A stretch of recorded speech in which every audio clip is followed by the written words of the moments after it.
It is 10 a.m. in Raleigh, where North Carolina's Republican-led legislature has upheld a bill banning most abortions after 12 weeks.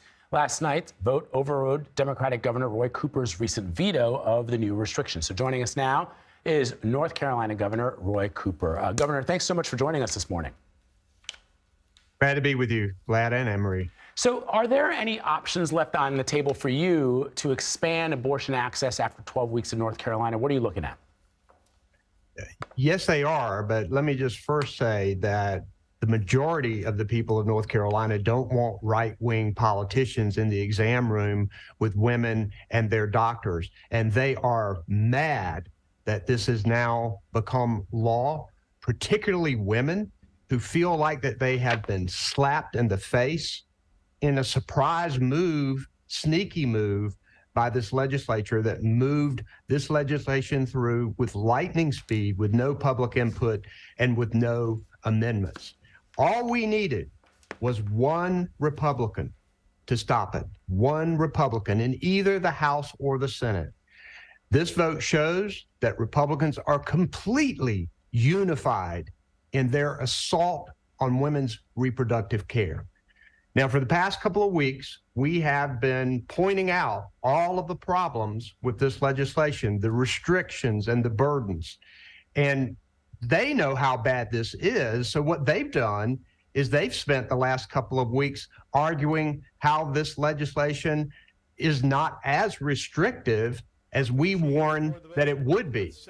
So what we're going to do is to make sure that their arguments come true, and that we know that these restrictions, we're going to work very hard to see that these restrictions are eased as much as possible. But what the real story is here, that with their sneakiness, they have tried to avoid lighting a fire under Democratic and independent voters. Too late. That fire is blazing, and you're guaranteed that this right to reproductive health is going to be a main issue in the 2024 elections in North Carolina. When you say sneakiness, Governor, are you talking about State Representative Trish Cotham, who was a Democrat? She became a Republican. She gave Republicans the supermajority in the legislature. And I'm looking at some of the stuff that she ran on. And, you know, we're talking about bolstering LGBTQ rights, minimum wage voting rights. This is a significant shift in the legislature, not just for abortion rights, but for other things as well. Are you concerned about your ability to get your own agenda sort of done with this shift? And are you calling her, like, her flip over sneaky? Yes. In fact, this gives the Republicans the one vote that they need to gain a supermajority in the House, which allows them to override vetoes, just like they did last night. It was a baffling move. She has strongly supported women's reproductive freedom over the years, and in fact, just this year, signed on to legislation that all of the other Democrats proposed to codify Roe v. Wade. So her vote really hurt.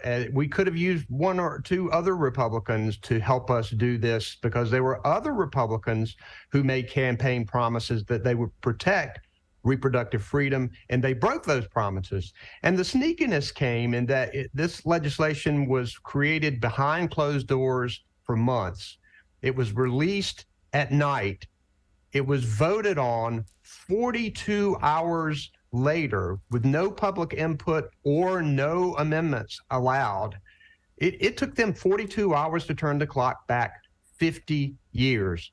I had 10 days in which to veto. We used that 10 days to work to educate the public.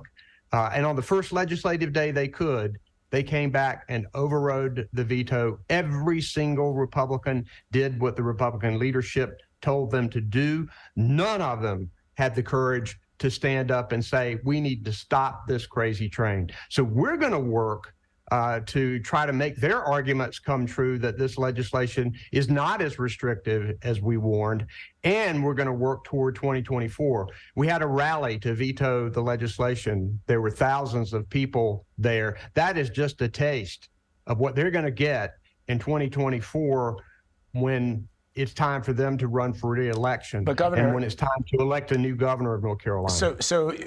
You're talking about the 2024 election, but there are women in your state right now who are facing some real challenges going forward. You told our colleague Caitlin Huey-Burns on Monday that you plan to use executive authority to work through the courts. Can you explain to our viewers what that looks like and when will that effort start, Sure. specifically for the women in your state who are wondering what's next?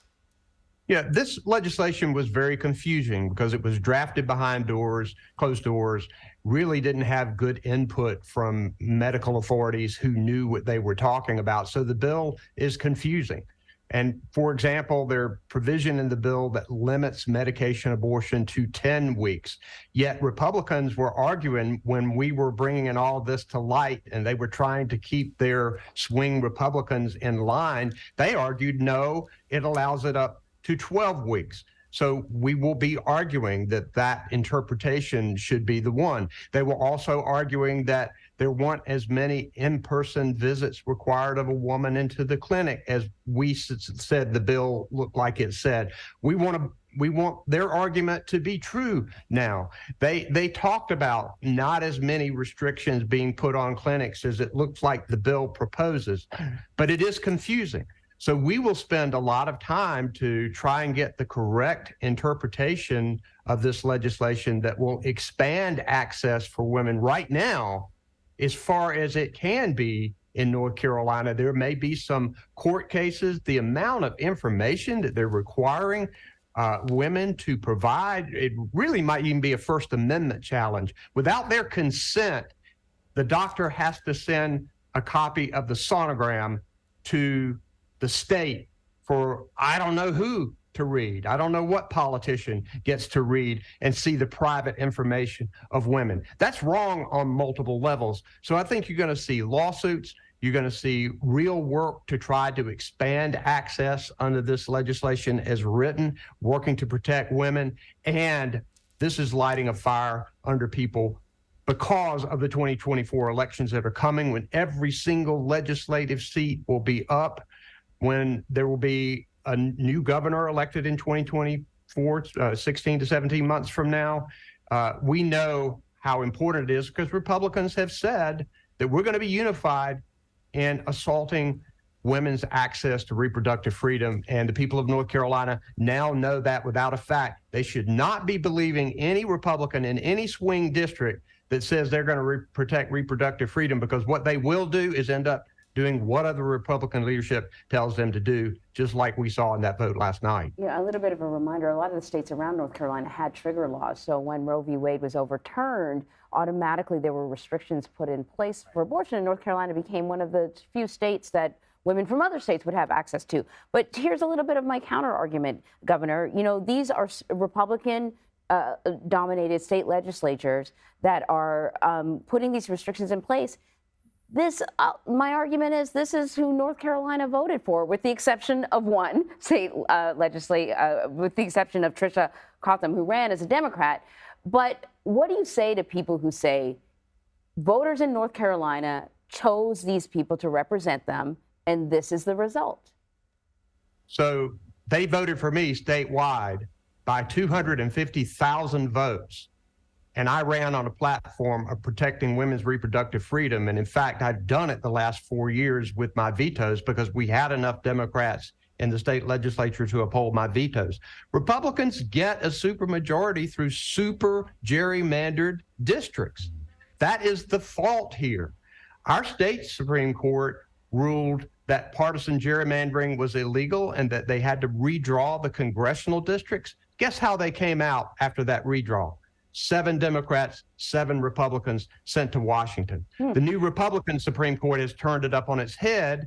So gerrymandering gives them a supermajority that the people of North Carolina don't want and wouldn't vote for if they had fair districts. Governor Roy Cooper, thank you so much for joining us.